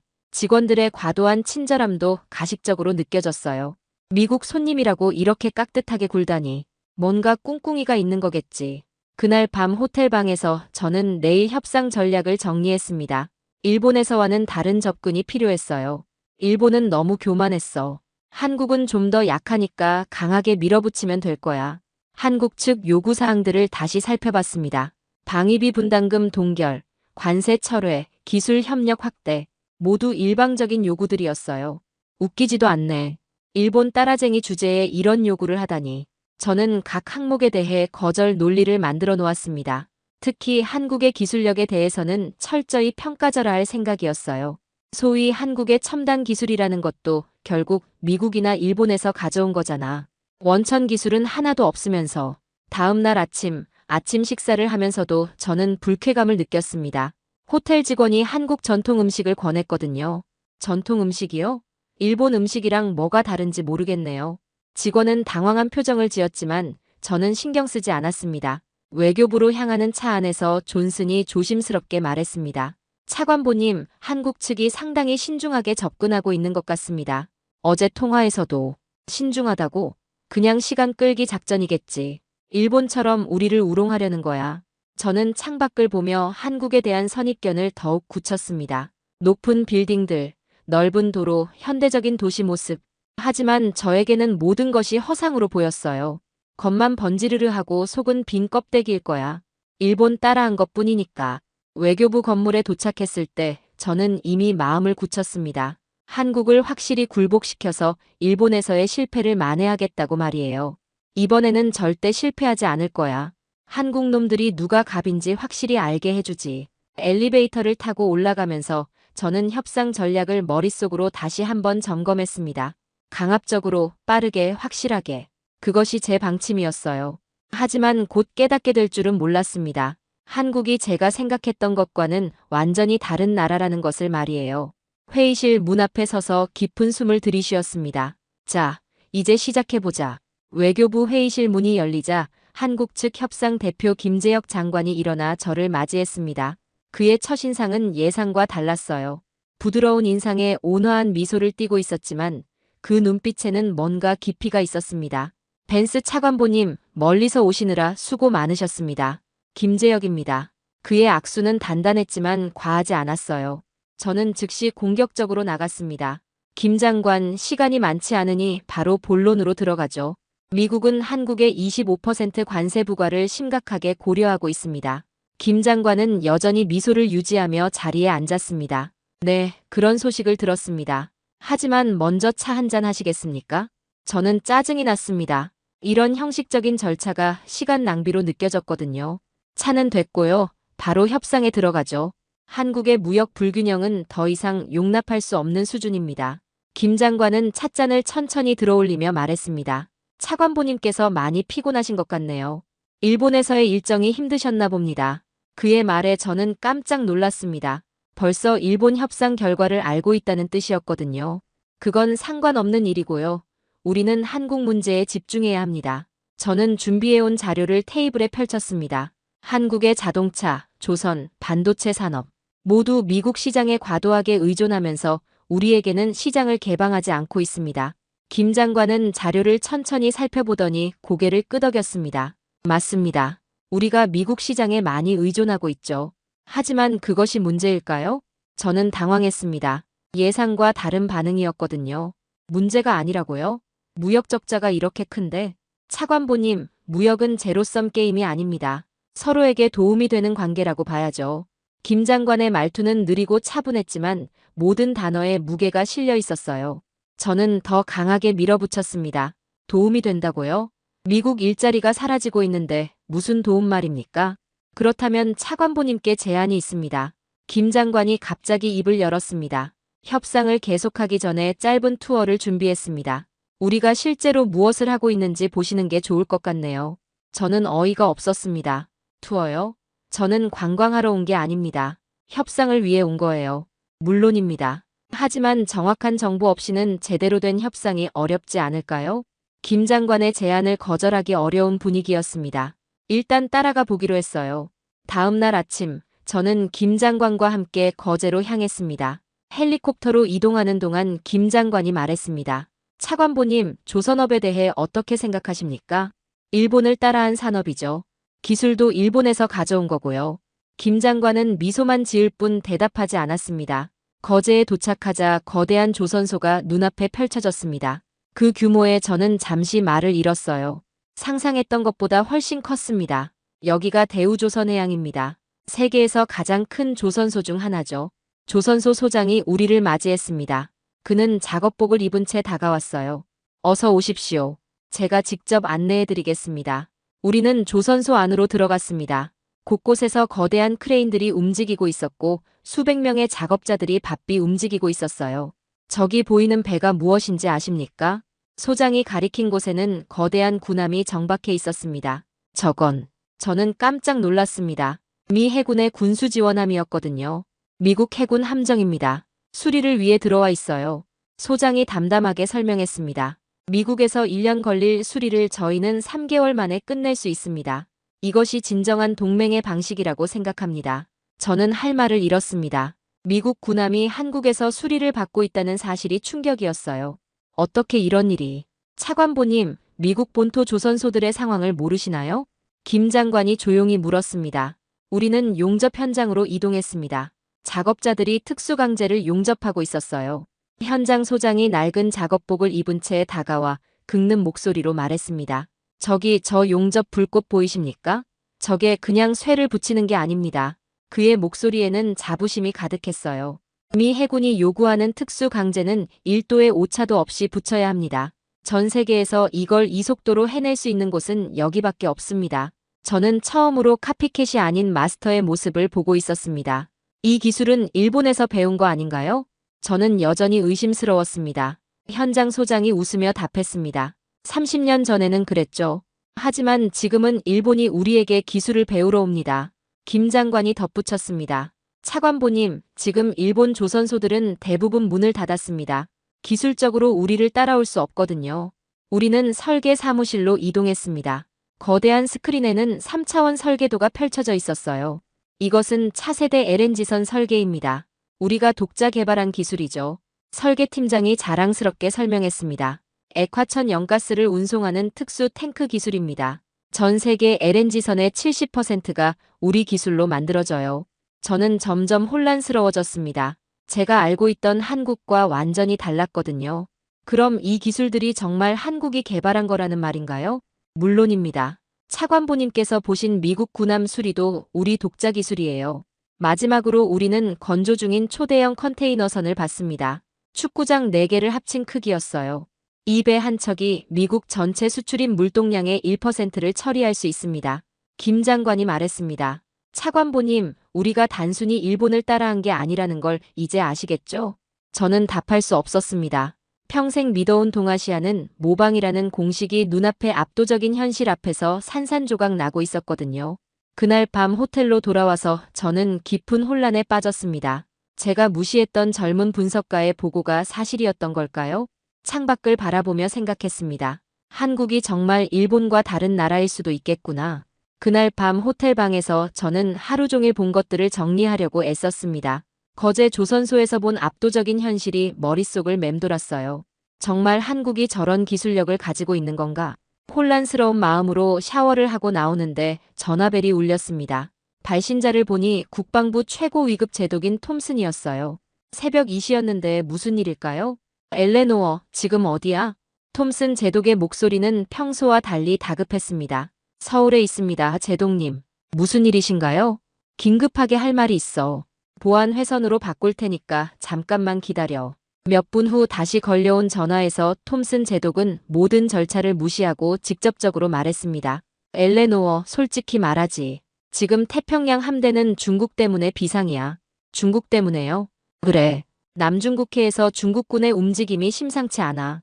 그런데 문제는 우리 조선소들이야. 제독의 목소리에는 절박함이 묻어났습니다. 우리 조선소들은 낡아서 함정 건조는커녕 수리조차 제대로 못하고 있소. 노포크 해군 조선소도 뉴포트 뉴스도 마찬가지야.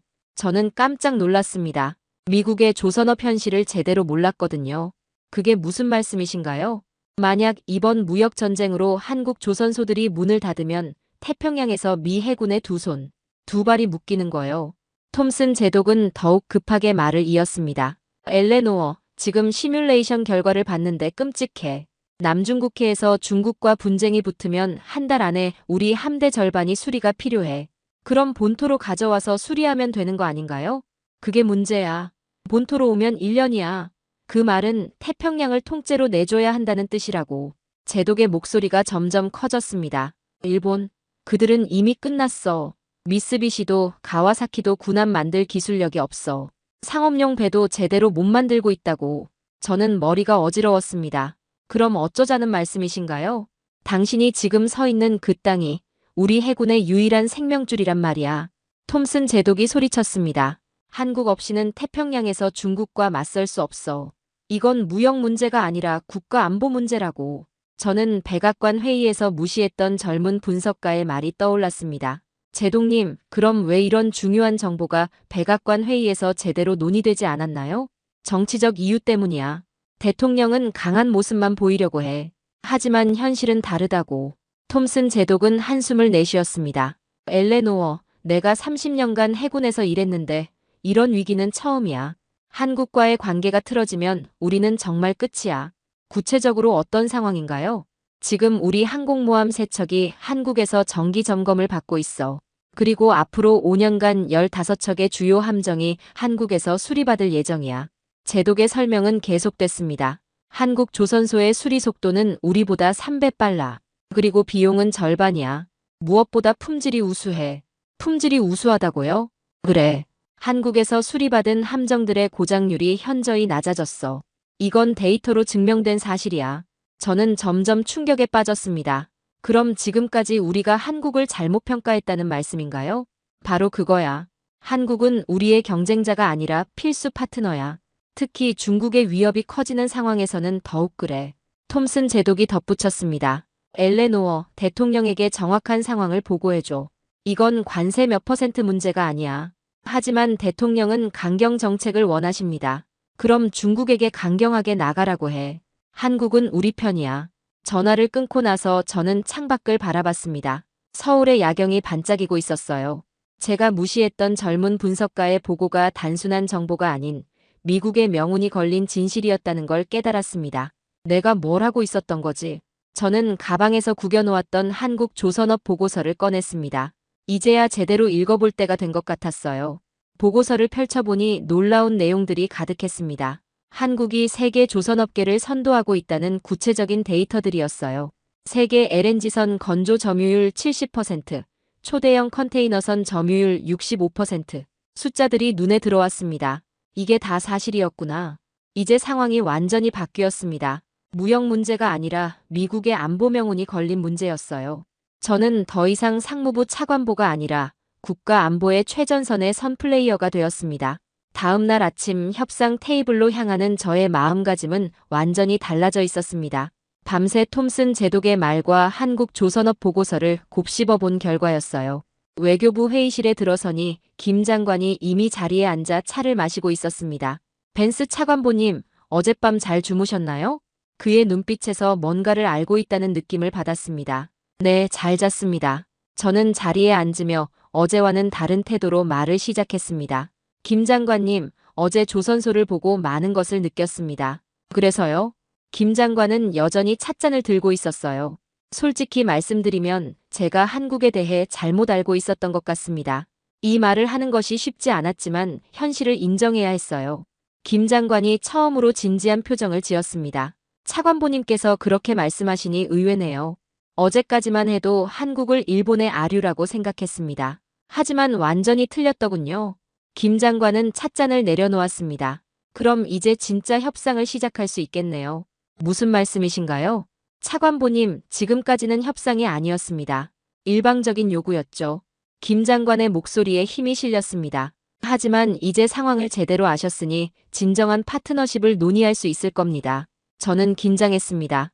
이제부터가 진짜 승부였거든요. 그럼 한국의 입장을 들어보겠습니다. 김 장관이 자료를 꺼내며 말했습니다. 먼저 관세 문제부터 얘기해보죠. 25% 관세를 부과하시겠다고 하셨는데 그렇게 되면 어떤 일이 벌어질까요? 한국 기업들이 타격을 받겠죠. 맞습니다. 하지만 그뿐만이 아니에요. 김 장관이 그래프를 보여줬습니다. 미국 해군의 함정 수리 일정이 2년 이상 지연될 겁니다.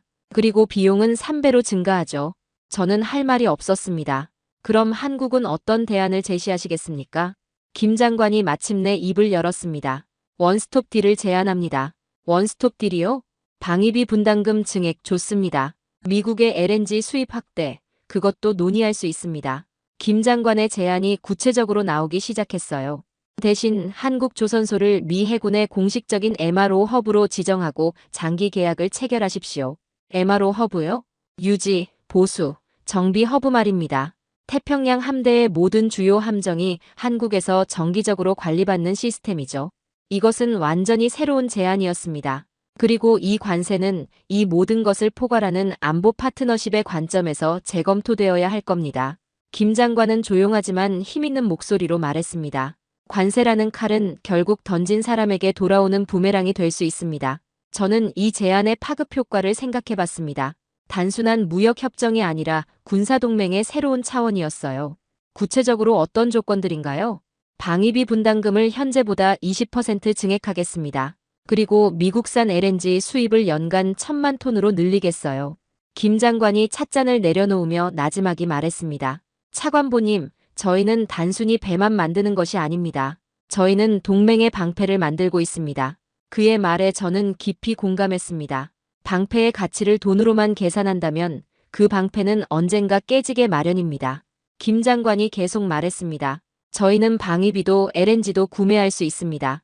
하지만 이 모든 것은 우리가 단순한 하청업체가 아닌 대체 불가능한 안보 파트너라는 것을 인정할 때 가능한 이야기입니다. 이 순간 저는 깨달았습니다. 제가 갑의 위치에서 상대를 몰아붙이려 했지만 실제로는 을의 입장이었다는 것을 말이에요. 김 장관님, 이 제안을 워싱턴에 보고해야겠습니다. 물론입니다. 하지만 시간이 많지 않습니다. 김 장관이 시계를 보며 말했습니다. 중국의 움직임이 심상치 않거든요. 미국도 알고 계시겠지만 저는 이제 진짜 싸움이 시작됐다는 걸 알았습니다. 한국이 아닌 워싱턴에 무지하고 고집 센 대통령을 설득해야 하는 싸움 말이에요. 이 제안이 받아들여진다면 정말 태평양에서 중국을 견제할 수 있을까요? 차관보님, 한국 없이는 불가능합니다. 하지만 한국과 함께라면 충분히 가능해요. 김 장관의 확신에 찬 목소리가 회의실에 울렸습니다. 이제 선택은 미국의 몫입니다. 워싱턴으로 돌아오는 비행기 안에서 저는 김 장관의 제안을 정리했습니다. 이것을 대통령에게 어떻게 설명해야 할지 고민이 많았어요. 백악관에 도착하자마자 긴급회의가 소집됐습니다. 대통령은 저를 보자마자 다그쳤어요. 엘레노어, 그래서 그들을 굴복시켰나? 각하, 상황이 복잡합니다. 복잡하다고? 간단한 거 아닌가? 관세 때리면 되는 거지. 대통령의 목소리가 회의실에 울렸습니다. 저는 흔들리지 않고 준비한 말을 시작했습니다. 각하, 일본과 한국은 완전히 다릅니다. 뭐가 다르다는 거야? 일본에서는 빈 껍데기 같은 약속만 받았습니다. 하지만 한국은 우리에게 전략적 생명줄을 제안했어요. 저는 톰슨 제독에게서 들은 내용을 바탕으로 설명했습니다. 각하, 지금 태평양 함대의 절반이 한국 기술에 의존하고 있습니다. 그게 무슨 소리야? 함정 수리와 유지 보수 말입니다. 미국 본토에서는 1년 걸릴 일을 한국에서는 3개월에 끝낼 수 있어요. 대통령의 표정이 바뀌기 시작했습니다. 그럼 관세를 때리면 우리가 손해라는 말인가? 그렇습니다. 관세를 부과하면 중국이 가장 좋아할 겁니다. 저는 대통령의 논리를 역이용하기 시작했습니다. 각하, 일본에게서 상징적인 승리를 얻고 태평양 함대를 마비시킬 수도 있습니다. 혹은 한국과의 파트너십을 통해 향후 30년간 중국에 대한 미국의 우위를 확보할 수도 있습니다. 저는 목소리에 힘을 실었습니다. 이것이야말로 미국을 다시 위대하게 만드는 진정한 길이 될 것입니다. 대통령이 생각에 잠겼습니다. 구체적으로 어떤 제안을 받았는데?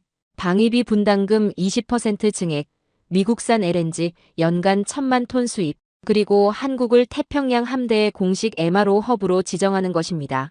MRO 허브, 유지, 보수, 정비 허브입니다. 우리 함대가 태평양에서 계속 작전을 수행할 수 있게 해주는 핵심 시설이에요. 대통령이 관심을 보이기 시작했습니다. 그럼 우리한테 이익이 되는 거 아닌가? 물론입니다. 하지만 한국을 단순한 하청업체가 아닌 핵심 파트너로 인정해야 해요.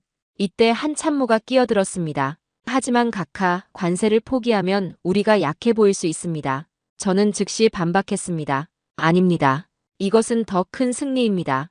저는 조금도 물러서지 않고 대통령의 눈을 똑바로 보며 말했습니다. 각하, 일본에게서 받은 것은 빈 종이와 모욕뿐이었습니다.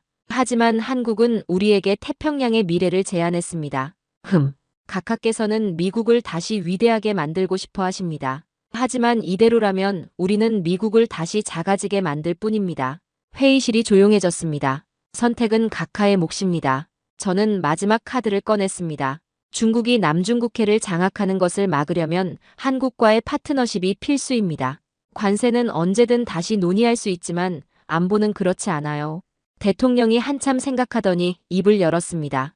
엘레노어, 자네 말이 맞는 것 같군. 감사합니다, 각하. 일본 놈들은 우리를 우습게 봤지만 한국은 진짜 파트너가 될 수 있겠어. 대통령이 결정을 내렸습니다. 좋아, 한국과 종합적인 협정을 추진하자. 하지만 조건이 있어. 어떤 조건이신가요?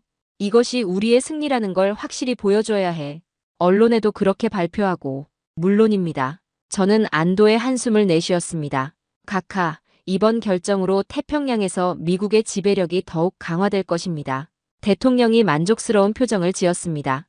그래, 이제야 진짜 미국을 위한 협상이 되는군. 회의가 끝나고 사무실로 돌아온 저는 김 장관에게 전화를 걸었습니다. 김 장관님, 좋은 소식이 있습니다. 그래요? 미국 정부가 한국의 제안을 받아들이기로 했습니다. 다행입니다. 이제 진짜 동맹이 시작되는군요. 저는 마침내 개인적인 트라우마를 극복하고 진정한 국익을 위해 싸우는 책임감 있는 리더가 되었다는 것을 느꼈습니다. 몇 달 후, 한미 포괄적 안보 마이너스 경제 동맹 협약식이 거제 조선소에서 열렸습니다. 저는 다시 그 거대한 조선소에 서 있었어요. 이번에는 처음 왔을 때와 완전히 다른 마음가짐이었습니다. 경멸과 편견 대신 존경과 신뢰가 자리 잡고 있었어요. 협약식 현장에는 양국의 고위 관리들이 참석했습니다. 무엇보다 새롭게 수리를 마친 미 해군 함정의 태극기와 성조기가 나란히 걸린 모습이 인상적이었어요. 차관보님, 어떤 기분이신가요? 김 장관이 제 옆으로 다가왔습니다. 솔직히 부끄럽습니다. 제가 얼마나 편견에 사로잡혀 있었는지 깨달았거든요. 저는 핸드폰 속 아버지의 사진을 보며 말했습니다. 아버지가 일본에게 당했던 일 때문에 한국까지 같은 시선으로 봤습니다. 이해할 수 있습니다. 과거의 상처는 쉽게 사라지지 않죠. 김 장관이 따뜻하게 말했습니다. 협약 서명식이 시작됐습니다. 저는 미국 대표로, 김 장관은 한국 대표로 협정서에 서명했어요. 이제 우리는 진정한 파트너입니다. 서명을 마치고 김 장관이 말했습니다. 네, 더 늦기 전에 깨달아서 다행입니다. 주변에서는 박수가 터져 나왔습니다. 양국 관계자들 모두 만족스러운 표정이었어요. 협약식 후 저는 혼자 조선소를 둘러봤습니다. 몇 달 전에는 무시하고 폄하했던 이곳이 이제는 완전히 다르게 보였어요. 거대한 크레인들, 정교한 용접 작업, 최첨단 설계 시설, 모든 것이 미국과 한국의 미래를 함께 만들어가는 소중한 자산이었습니다. 차관보님, 뒤에서 목소리가 들렸습니다. 몇 달 전 만났던 현장 소장이었어요. 안녕하세요. 오늘 정말 뜻깊은 날이네요. 그때는 저희를 의심스럽게 보셨는데 이제는 어떠신가요? 소장이 웃으며 물었습니다. 제가 너무 어리석었습니다. 한국의 기술력을 제대로 평가하지 못했어요. 아닙니다. 처음엔 다들 그래요. 하지만 직접 보시면 생각이 바뀌죠. 저는 작업 중인 용접공들을 바라봤습니다. 그들의 집중된 모습에서 장인 정신을 느낄 수 있었어요. 이제 우리 해군 함정들이 더 안전해지겠네요. 물론입니다. 저희가 책임지고 관리하겠습니다. 소장의 목소리에는 자부심과 책임감이 가득했습니다. 저녁 만찬에서 김 장관과 마주 앉게 됐습니다. 김 장관님, 솔직히 물어보고 싶은 게 있습니다. 무엇이든 말씀하세요. 처음부터 이런 결과를 예상하셨나요? 김 장관이 잠시 생각하더니 대답했습니다. 어느 정도는 예상했습니다. 미국이 현실을 알게 되면 결국 올바른 선택을 할 거라고 믿었거든요. 저의 편견과 오만은 어떻게 보셨나요? 자연스러운 반응이었다고 생각합니다. 과거에 상처가 있으셨으니까요. 김 장관이 찻잔을 들며 말했습니다. 하지만 중요한 것은 현실을 받아들이고 변화하신 것입니다. 저는 목에 걸고 있던 아버지의 로켓 펜던트를 만졌습니다. 이제 아버지를 패배자가 아닌 시대 변화 속에서 희생된 개척자로 바라보게 됐습니다. 좋은 관점의 변화네요. 과거의 상처를 비로소 떠나보낼 수 있을 것 같아요. 김 장관이 저에게 다가와 말없이 따뜻한 차를 건넸습니다. 저는 펜던트를 다시 목에 걸며 말했습니다. 신뢰는 강철보다 단단하군요. 맞습니다. 그리고 이 신뢰 위에 우리의 미래가 서 있습니다. 김 장관의 목소리에는 더 이상 냉소가 아닌 상호 존중에서 우러나오는 따뜻함이 담겨 있었습니다. 밤이 깊어가면서 조선소의 야경이 아름답게 펼쳐졌습니다. 거대한 함정들 사이로 작업등들이 반짝였어요. 차관보님, 앞으로도 이런 협력이 계속되길 바랍니다. 물론입니다. 이제 우리는 진짜 동맹국이니까요. 저는 창밖을 바라보며 생각했습니다. 처음 한국에 왔을 때는 일본의 아류라고 무시했던 이 나라가 이제는 미국의 가장 중요한 파트너가 되었다는 사실이 놀라웠어요. 김 장관님, 한 가지 깨달은 게 있어요. 무엇인가요? 미국의 진정한 힘은 일방적인 압박이 아니라 이런 상호 필요에 기반한 강력한 파트너십에서 나온다는 것입니다. 김 장관이 고개를 끄덕였습니다. 그렇습니다. 혼자서는 할 수 없는 일들이 있으니까요. 마지막으로 우리는 새롭게 도장을 마친 미국 군함을 함께 바라봤습니다. 한국의 기술로 수리되고 양국의 우정으로 다시 태어난 그 함정은 태평양 평화의 상징이었어요. 이제 이 배가 중국의 위협으로부터 자유를 지켜낼 수 있겠네요. 네, 우리가 함께라면 가능합니다. 돌아가는 길에 저는 혼자 생각했습니다. 몇 달 전에 저와 지금의 저는 완전히 다른 사람이 되었어요. 편견과 오만 대신 이해와 존중을 배웠습니다. 무엇보다 한국이 단순한 무역 상대국이 아니라 미국의 미래를 함께 만들어갈 필수 불가결한 파트너라는 것을 깨달았어요. 아버지의 시대에는 일본과의 경쟁에서 졌을지 모르지만 제 시대에는 한국과의 협력으로 더 큰 승리를 만들어낼 수 있었습니다. 공항으로 향하는 차 안에서 저는 마지막으로 아버지의 사진을 바라봤습니다. 아버지, 이제 정말 복수를 했어요. 동아시아를 무너뜨리는 방식이 아니라 그들과 함께 더 강해지는 방식으로 말이에요. 비행기 창밖으로 한국의 야경이 사라져갔지만 제 마음속에는 새로운 희망이 자리 잡고 있었습니다. 한국과 미국의 진정한 동맹. 그것이 바로 과거와의 화해이자 미래를 향한 새로운 시작이었어요. 몇 년 후 이 협력 모델이 다른 아시아 국가들로 확산되면서 태평양은 더욱 평화롭고 안전한 바다가 되었습니다. 그리고 저는 더 이상 철의 여인이 아니라 신뢰의 다리를 놓는 외교관으로 불리게 되었어요. 아버지가 꿈꿨던 미국의 위대함을 저는 한국과의 파트너십을 통해 실현할 수 있었습니다. 이것이야말로 진정한 승리였어요.